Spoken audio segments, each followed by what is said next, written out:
बिस्मिल्लाहिर्रहमानिर्रहीम। I am professor Abid Umar from grip institute Multan.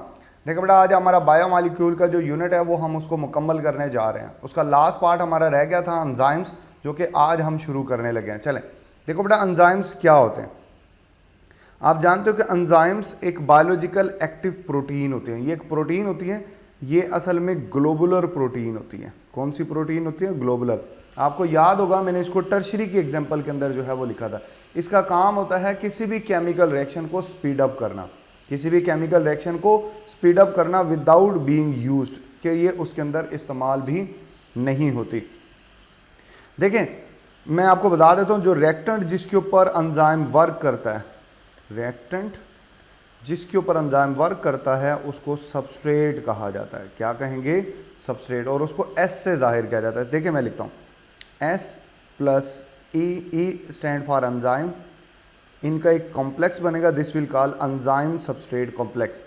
इसमें ये जो एस है this will be convert into product, और ई जो है वो at the end of the time बिल्कुल वैसे के वैसे वापस आ जाएगा। तो दैट्स वाई लफ्ज लिखा हुआ है विदाउट बीइंग कंज्यूम। ये इसलिए लिखा हुआ है क्योंकि at the end of the reaction जो है वो एंजाइम वो जो है वो वापस आ जाता है। मैं बताता जाऊं कि एंजाइम किसी भी केमिकल रिएक्शन को स्टार्ट नहीं करता, किसी भी केमिकल रिएक्शन को स्टार्ट नहीं करता, बट उसको ऑलरेडी जो रिएक्शन चल रहा होता है उसकी स्पीड को जो है वो इन्हांस कर देता है। ठीक है। और एक और बात आपको बताता जाऊं, तमाम के तमाम एंजाइम नेचर में प्रोटीन होते हैं एक्सेप्ट वन एंजाइम के। उस एंजाइम का नाम होता है बेटा राइबोजाइम। ये एक्सेप्शनल केस है, ये न्यूक्लिक एसिड का बना होता है। किसका बना है? This will made of nucleic acid. बाकी तमाम के तमाम एंजाइम जो होते हैं वो बेटा जो है वो प्रोटीन के बने होते हैं। चले, उसके बाद एंजाइम का पूरा पार्ट एक्टिव नहीं होता। एंजाइम का एक मखसूस पार्ट होता है जो कि एक्टिव होता है, जिसको एक्टिव साइट कहा जाता है। ये एक 3 डायमेंशनल स्मॉल कैविटी होता है। आप देखो ना, ये एक कैविटी है, कैविटी होती है जो कि फ्यू अमाइनो एसिड्स के ऊपर जो है बेटा वो मुश्तमिल होते हैं। इसी के ऊपर एंजाइम की स्पेसिफिसिटी जो है बेटा वो रिलाई करती है। ये बात भी मैं आपको बताता हूँ। चले देखें, ये जो एक्टिव साइट होते हैं ना, बेसिकली इसके 2 पार्ट होते हैं, binding site and catalytic site. Binding site का काम होता है रिकॉग्नाइज करना अपने सबस्ट्रेट को, अपने एक्चुअल सबस्ट्रेट की पहचान करना और उसको आइडेंटिफाई करना, ये इसका काम होता है। ना सिर्फ आइडेंटिफाई करना बल्कि उसको जो है बेटा वो एक्टिव साइट के साथ अटैच करवाना, ये भी बाइंडिंग साइट की जो है वो जिम्मेदारी होती है। फिर जब जो है बेटा इन दोनों की लोकेशन सेम है, फंक्शन में फ़र्क है, इनकी जो है बेटा लोकेशन या स्ट्रक्चर के अंदर कोई फ़र्क नहीं है, कोई सेपरेशन नहीं दिखाएगी कि ये बाइंडिंग है ये कैटालिटिक है, एक ही जगह होती है। उसका उसी हिस्से में से जो है बेटा वो काम होता है कि वो उसको आइडेंटिफाई भी करे और बाइंड करने में भी हेल्प करे। फिर जैसी बाइंडिंग हो जाती है, सेकंड जो है वो वर्क वहाँ से स्टार्ट हो जाता है, this will be the catalytic side. ये कैटालिटिक साइड जो है बेटा कैटालाइज करती है इस सबस्ट्रेट को और तब्दील कर देती है इसको प्रोडक्ट में, और enzyme at the end of the reaction वैसे के वैसे वापस जो है बेटा वो आ जाता है। चले, अच्छा, उसके बाद जो है बेटा हमारे पास जो है बड़ा इंपॉर्टेंट जो है बेटा वो पॉइंट है, this will be the cofactor. अब ये कोफैक्टर क्या होते हैं? देखिए, मैंने अभी बताया कि एंजाइम प्रोटीन पार्ट है, लेकिन अपने काम को प्रॉपर परफॉर्म करने के लिए उनको कुछ हेल्पर्स चाहिए होते हैं, मददगार चाहिए होते हैं। और ये जो हेल्पर्स होते हैं these are non protein parts. ये नेचर में नॉन प्रोटीन होते हैं ये हेल्पर, ठीक है ना। ये किस लिए चाहिए? ताकि एंजाइम अपना काम ज़्यादा प्रॉपर कर सके, ज़्यादा प्रॉपर फंक्शन परफॉर्म करने के लिए इनको कोफैक्टर रिक्वायर्ड होते हैं। चले ठीक है, ये तो आपको पता चल गया कि कोफैक्टर नॉन प्रोटीन पार्ट होते हैं that will required for the proper functioning of enzyme. अब इसकी सिग्निफिकेंस क्या, मतलब कोफैक्टर क्या काम करते हैं, किस तरह हेल्प करते हैं एंजाइम को, ये बात हम डिस्कस कर रहे थे। देखिए बेटा, कोफैक्टर सबसे पहली बात तो एक्ट करते हैं एज अ ब्रिज। अब ब्रिज क्या करता है? ब्रिज का काम ये होता है कि वो 2 किनारों को आपस में अटैच करता है। दरिया के 2 किनारे आपस में अटैच हो जाते हैं, ठीक है ना। तो इसी तरह ये यहाँ से मतलब निकला कि ये अटैचमेंट में हेल्प कर रहा है। और वो 2 चीज़ें कौन सी हैं जिनको ये अटैच करने में मदद कर रहा है? वो हैं सबस्ट्रेट और एंजाइम। एंजाइम और सबस्ट्रेट इन दोनों को अटैचमेंट के अंदर जो है बेटा ये हेल्प करता है। फिर जो कोफैक्टर होता है वो एक केमिकल एनर्जी का भी सोर्स है। एक एनर्जी होती है बेटा, एक एनर्जी होती है, उसको कहते हैं एक्टिवेशन एनर्जी। उसको प्रोवाइड करने में जो है बेटा इसका बड़ा अहम किरदार है कोफैक्टर का। एक्टिवेशन एनर्जी होती है कि वो कम से कम एनर्जी जो कि रिएक्शन को शुरू करने के लिए रिक्वायर्ड होती है, minimum amount of energy required to start a reaction. एक रिएक्शन को शुरू करने के लिए जो एनर्जी दरकार होती है, इसको प्रोवाइड करने में कोफैक्टर का बहुत बहुत अहम किरदार जो है बेटा वो होता है। चले, ये जो है यहां से आपको आइडिया होगा। अब ना कोफैक्टर की 3 टाइप्स होती हैं, ठीक है ना। कोफैक्टर की कितनी टाइप्स होती हैं? 3 टाइप्स होते हैं। सबसे पहली जो टाइप बेटा यहां पर मेंशन है वो है कोएंजाइम। अब ये जो कोएंजाइम होता है ना, this will be a non protein part. ये ना वाइटामिन से ड्राइव होता है। वाइटामिन बेटा इसकी एग्जांपल नहीं है, वाइटामिन इसकी एग्जांपल नहीं है, बट ये वाइटामिन का बना होता है, ठीक है ना। इसकी एग्जांपल में जो है बेटा ये आप देख सकते हो, this will be the example of this one. ये जो है बेटा ये इसकी एग्जांपल में नहीं आते। ये देखें नेड इसकी एग्जांपल है, निकोटीन एडेनिन डाइन, ये एक डाइन्यूक्लियोटाइड स्ट्रक्चर होता है, ये कोएंजाइम की एग्जांपल है, ठीक है ना। विटामिन बी होता है असल में ये। और दूसरी बात जो नोट करने वाली है बेटा कि ये ऑर्गेनिक नेचर का होता है। तीसरी बात ये जो है बेटा ये लूजली अटैच होता है। ये 3 बातें आपने इसमें याद रखनी है, ठीक है ना। ये लूजली अटैच होता है, ये जो है बेटा ये वीक इंटरमॉलिक्यूलर फोर्सेस बनाता है, इसी तरह ये ऑर्गेनिक इन नेचर होता है, और ये जो है बेटा इसकी एग्जांपल नेड होती है। ये बातें आपने याद रखनी है। चले आगे चलते हैं नेक्स्ट। उसके बाद है प्रोस्थेटिक ग्रुप। देखिए बेटा प्रोस्थेटिक ग्रुप जो होता है ना, अगर non protein part covalently bond हो, कौन सा बॉन्ड बना ले? कोवलेंटली बॉन्ड बना ले, ठीक है ना। तो और वो परमानेंटली अटैच हो जाए एंजाइम के साथ, तो उसको आप प्रोस्थेटिक ग्रुप का नाम देते हो। अब ये भी ऑर्गेनिक इन नेचर होता है, ये भी क्या होता है? ये भी ऑर्गेनिक इन नेचर होता है, ठीक हो गया। अच्छा, अब इसके बाद जो है बेटा बड़ी इंपॉर्टेंट बात आपको बताने लगा हूं। देखिए इसकी एग्जांपल ना आपकी बुक के अंदर गिवन है, बट एंजाइम वाले पार्ट में गिवन नहीं है। देखिए आपने पढ़ा होगा इसकी एग्जांपल में जो हीम ग्रुप होता है ना बेटा, इन cytochrome,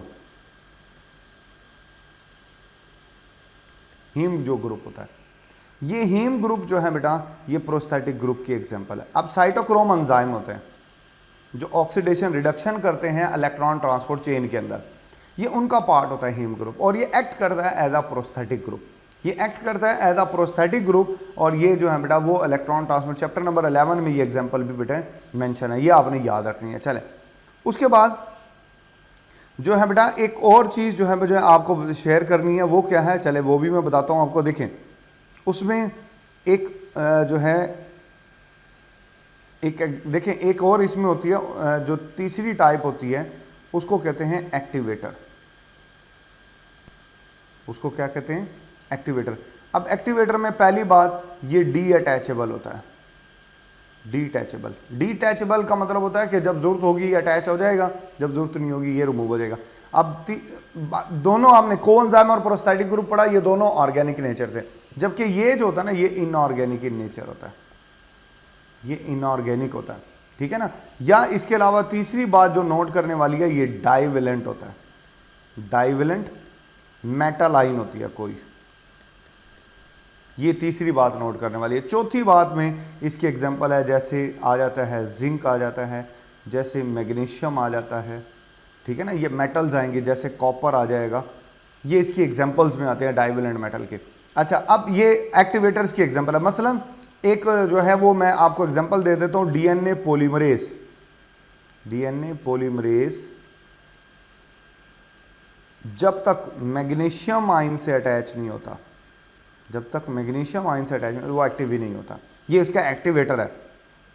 magnesium ion, magnesium ion के साथ अटैच होगा तब ये वर्किंग करता है, तो ये एक्टिवेटर की एग्जांपल में आ जाता है। डीएनए पॉलीमरेज एंजाइम, मैग्नीशियम जो है वो उसका एक्टिवेटर जो है बेटा वो होता है। ये बातें आपने ये भी याद रखनी है। ये एमसीक्यूज के हवाले से इस एरिया में से यही एमसीक्यूज आते हैं जो मैंने आपको अभी अभी डिस्क्राइब किया। चले उसके बाद ना एंजाइम ना 2 तरह का होता है। एंजाइम कितनी तरह का होता है? एंजाइम जो है ना बेसिकली वो 2 तरह का होता है, ठीक है ना। एक एंजाइम देखें, ये एंजाइम एंजाइम विदाउट कोफैक्टर। अगर एंजाइम ना कोफैक्टर के बगैर है, कोफैक्टर है ही नहीं उसके साथ अटैच, तो ऐसे एंजाइम को एपो एंजाइम कहते हैं। मोस्टली एंजाइम को नॉन प्रोटीन पार्ट चाहिए होता है, फ्यू एग्जांपल्स को छोड़ के।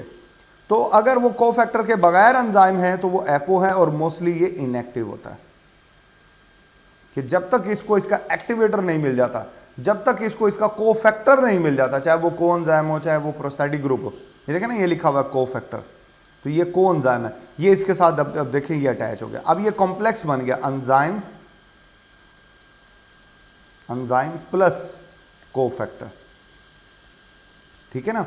तो एंजाइम प्लस कोफैक्टर वाली बात हो, दोनों चीजें अगर शामिल है तो इसको बेटा आप होलो एंजाइम का नाम देते हो। क्या नाम देते हो? Holo enzyme. ये एक्टिव फॉर्म है एंजाइम, ये एक्टिव हो जाएगा, ठीक है ना। जब तक जो है कोफैक्टर अटैच नहीं होगा उस वक्त तक सबस्ट्रेट भी अटैच नहीं हो सकता। पहले कोफैक्टर अटैच होगा, एंजाइम एक्टिव होगा, फिर उसका जेन्युइन सबस्ट्रेट उसके साथ अटैच होता है। तो होलो एंजाइम जो है बेटा कोफैक्टर प्लस एंजाइम को कहा जाता है, जबकि cofactor enzyme minus cofactor that will be equal to apoenzyme. चलें, ये देखें, ये एपो एंजाइम और को एंजाइम के बारे में, होलो एंजाइम के बारे में यहाँ पर लिखा हुआ है।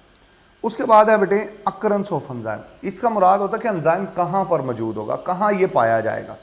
देखें, जो रिएक्शन जहाँ पर होता है ना उसका रेलेवेंट एंजाइम भी वहीं पर होता है। मसलन देखिए फोटोसिंथेसिस की बात कर लेते हैं। देखो बेटा, फोटोसिंथेसिस आप जानते हो क्लोरोप्लास्ट में होती है, ऐसे ही है ना। तो फोटोसिंथेसिस करने वाले तमाम के तमाम एंजाइम क्लोरोप्लास्ट में होंगे। लाइट रिएक्शन वाले थैलाकाइड की सरफेस पे होंगे, और जो डार्क रिएक्शन करते हैं वो क्लोरोप्लास्ट के स्ट्रोमा में होंगे। ये बात मैंने आपको चैप्टर नंबर 4 यानी यूनिट 1 में बताई थी आपको।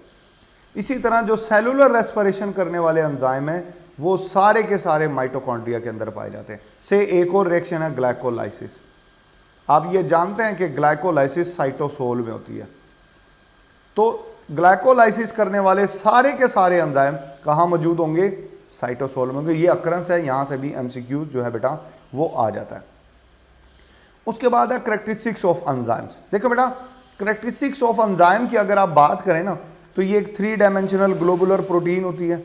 मैं आपको पहले बता चुका हूँ कि ये क्योंकि टर्शरी है तो 3 डायमेंशनल ग्लोबुलर प्रोटीन है। ये एक्ट करती है as a catalyst, as a biocatalyst, ये रिएक्शन को स्पीड अप करती है। बातें हमने डिस्कस किया।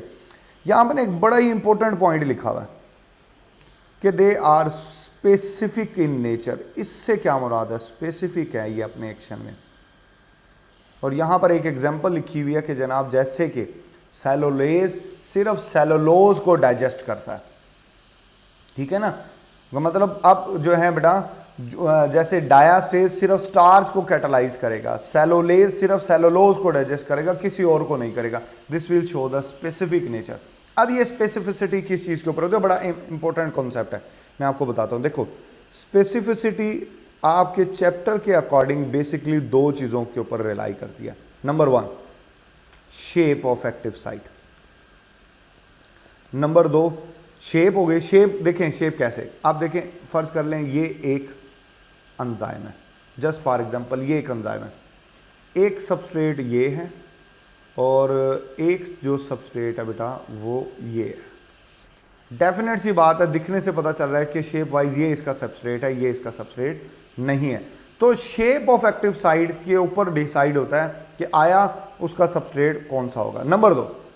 नंबर दो जो दूसरी चीज़ है वो ज़्यादा इंपॉर्टेंट है। This will call the chemistry और कॉन्फ़िगरेशन।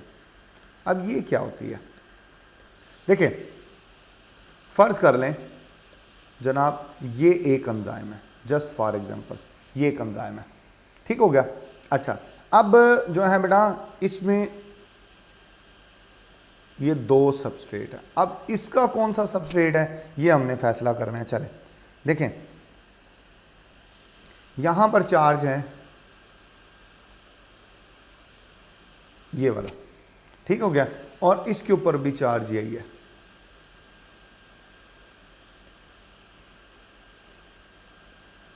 जबकि यहां चार्ज ये।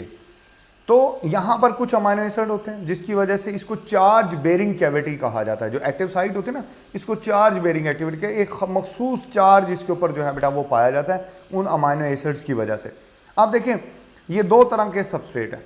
अब इन सबस्ट्रेट में जो ऑपोजिट चार्ज वाला है सिर्फ वही अटैच हो सकता है, जो सेम चार्जेस वाला है वो अटैच नहीं हो सकता। तो ये जो चार्ज जो अटैचमेंट है बेटा या जो अट्रैक्शन है ये बड़ी मखसूस होती है, ये मैच नहीं करती। शेप फिर मैच कर सकती है, शेप में कोई 19-20 भी हो सकता है according to the induce fit model, लेकिन ये जो केमिस्ट्री और कॉन्फ़िगरेशन है ये कभी भी चेंज नहीं हो सकती। तो ये मेन पार्ट होती है किसी भी एंजाइम की स्पेसिफिसिटी के अंदर, ये बात आपने याद रखनी है।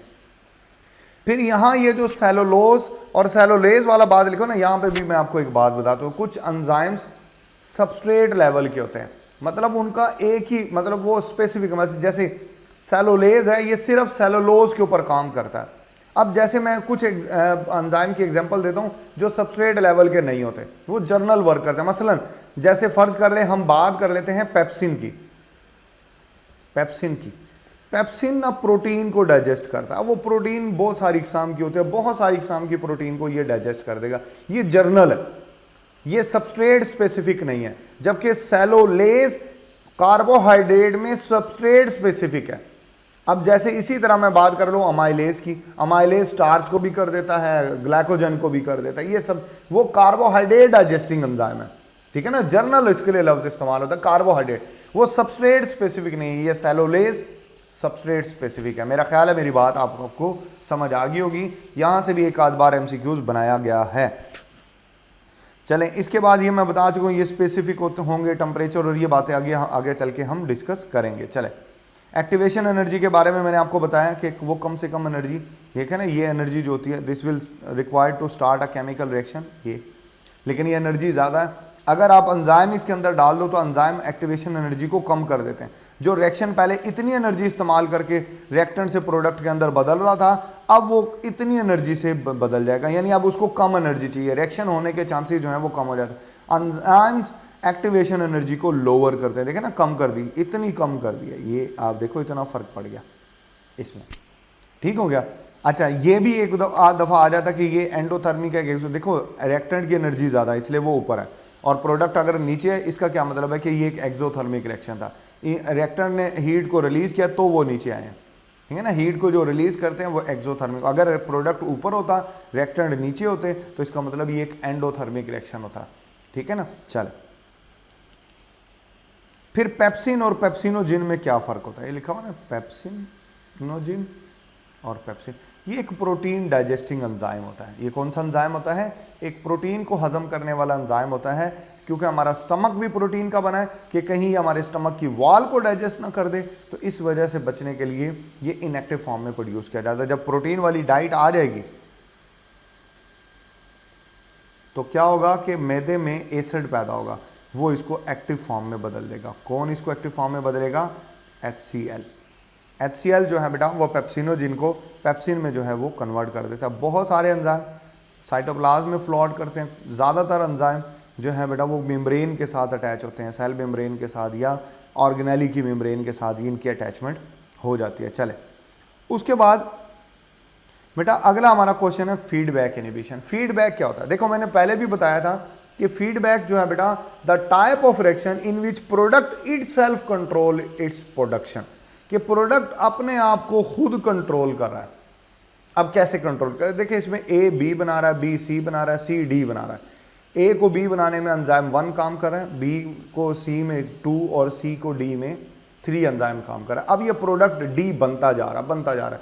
जैसे इसकी मिकदार ज़्यादा होगी तो इसकी मिकदार बढ़ने से इसका इनहिबिटरी इफेक्ट होगा एंजाइम नंबर 1 पर। मतलब इसकी जब D बढ़ जाएगा तो एंजाइम 1 को इनहिबिट कर देगा, और जैसे ही ये इनहिबिट करेगा A B में बदलना बंद हो जाएगा और अल्टीमेटली D बनना बंद, ठीक है ना, कि D बढ़ा तो D ने अपने आप को खुद प्रोड्यूस करना बंद कर दिया। और जैसे ही D की मिकदार में कमी आएगी, इसका इनहिबिटरी जो इफेक्ट है, इसका जो फीडबैक है वो नहीं जाएगा और ये एंजाइम वर्क करना शुरू कर देगा और ये D बनना शुरू हो जाएगा। तो this is called feedback inhibition, कि D अपने आप को बनने के लिए खुद कंट्रोल कर रहा है, खुद मैसेज दे रहा है, तो इसको जो है बेटा वो आप फीडबैक इनहिबिशन का जो है वो नाम देते हैं। चले, उसके बाद आगे चलते हैं। अगला जो क्वेश्चन है बेटा वो है मैकेनिज्म ऑफ एंजाइम एक्शन। अब ये क्या होता है, मैकेनिज्म ऑफ एंजाइम एक्शन क्या होता है, इसके हवाले से जो इनिशियल बातें हैं वो तो हमने डिस्कस कर ली है कि एक्टिव साइड, बाइंडिंग साइड, उसकी स्पेसिफिसिटी, ये सारी बातें हमने डिस्कस कर लिया। अब हमने डिस्कस करना है बेटा इंड्यूस फिट मॉडल और लॉक एंड की मॉडल। देखें ये 2 मॉडल थे, जो कि बेसिकली जो है बेटा वो स्ट्रक्चर ऑफ एंजाइम के साथ साथ उसके मैकेनिज्म ऑफ एक्शन को एक्सप्लेन करते हैं। देखें, ये पेश किया था एमिल फिशर ने, उसकी पिक भी मैंने लगाई हुई है, एमिल फिशर ने। ये हुआ था 1890 में, और ये पेश किया था कॉशलैंड ने, और ये हुआ था 1959 के अंदर। चले, अब ठीक है, मान लेते हैं जी जनाब बिल्कुल ऐसे ही है कि जैसे एक स्पेसिफिक लॉक को ओपन करने के लिए एक स्पेसिफिक की रिक्वायर्ड होती है, तो इसी तरह एक ख़ास किस्म के सबस्ट्रेट को रिएक्टेंट से प्रोडक्ट में बदलने के लिए ख़ास एंजाइम चाहिए। बात ठीक है, लेकिन कुछ बातें लॉक एंड की मॉडल ने ऐसी की जो कि जो है वो सही साबित नहीं हुई। मसलन उसने कहा कि एंजाइम की जो एक्टिव साइट होती है ना वो एक रिजिड स्ट्रक्चर है, पहली बात तो ये। और फिर कहा कि इसमें कोई फ्लेक्सिबिलिटी, कोई मॉडिफिकेशन इसके अंदर नहीं होती, नो फ्लेक्सिबिलिटी। और ये एक टेम्पलेट के तौर पर काम करता है। टेम्पलेट होता है सांचा, है ना, जैसे हम आइस फ्रीज करते हैं और जैसा हमारी जो है वो बर्तन होगा वैसी ही आइस जो है वो हमें उसी शेप की मनोवन जो है वो मिलती है। तो मतलब वो कहता है कि जैसी एक्टिव साइट है बिल्कुल उसी शेप का जो है वो सबस्ट्रेट होना चाहिए, कोई 19-20 भी टॉलरेबल जो है वो नहीं होता। लेकिन इंड्यूस फीड मॉडल कहता है कि नहीं, ऐसा नहीं है, कि कुछ कुछ फ्लेक्सिबिलिटी होती है। मसलन फ़र्ज़ कर लें कि ये अगर आपके पास एंजाइम है, तो आप ये देखिएगा बेटा सबस्ट्रेट का साइज़ थोड़ा सा बड़ा है, एक्टिव साइट का साइज़ थोड़ा सा छोटा है, तो वो क्या करती है कि ये अपने इसको एडजस्ट करती है। ये इसको क्या करेगी, ये इसको एडजस्ट करेगी, ठीक हो गया, इसको एडजस्ट कर लेगी।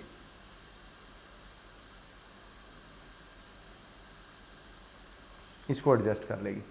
अच्छा, फिर क्या होगा, जब ये प्रोडक्ट में बदल जाएगी, ये प्रोडक्ट बन जाएगा, ये वापस अपनी ओरिजिनल शेप में चली जाती है। This is called the flexibility. कि आप किसी नरम चीज़ के ऊपर बैठते हैं, से आप किसी मैट्रेस के ऊपर बैठते हैं, तो आपके प्रेशर की वजह से वो दब जाता है, जैसे ही आप वहाँ से उठेंगे वो वापस अपनी जगह में, ये फ्लेक्सिबिलिटी कहलाते हैं। तो एंजाइम में भी इसी लेवल की फ्लेक्सिबिलिटी होती है कि एक्टिव साइट अपने आप को उसके अंदर पेनिट्रेट कर लेती है, कि वो थोड़ा सा पीछे हट जाती है। इसका मतलब ये नहीं है कि किसी भी शेप का, किसी भी साइज का जो सबस्ट्रेट है वो फिट हो जाएगा, ऐसा मतलब नहीं है। 19-20 एडजस्टमेंट हो सकती है। तो this will call the flexibility. यही चीज़ थी जो इंड्यूस फिट मॉडल ने जो है बेटा वो एक्सप्लेन की थी। तो डेट्स वाई ये मोर एक्सेप्टेबल जो है वो मॉडल यहाँ पर जो है बेटा वो कंसिडर हुआ। चले, यहाँ पर जो है बेटा वो हमारा जो है वो पहला टॉपिक जो है वो मुकम्मल हो गया। आपके जहन में कोई सवाल हो तो बेटा आपने मुझसे ज़रूर पूछना है। थैंक यू, अल्लाह हाफिज़।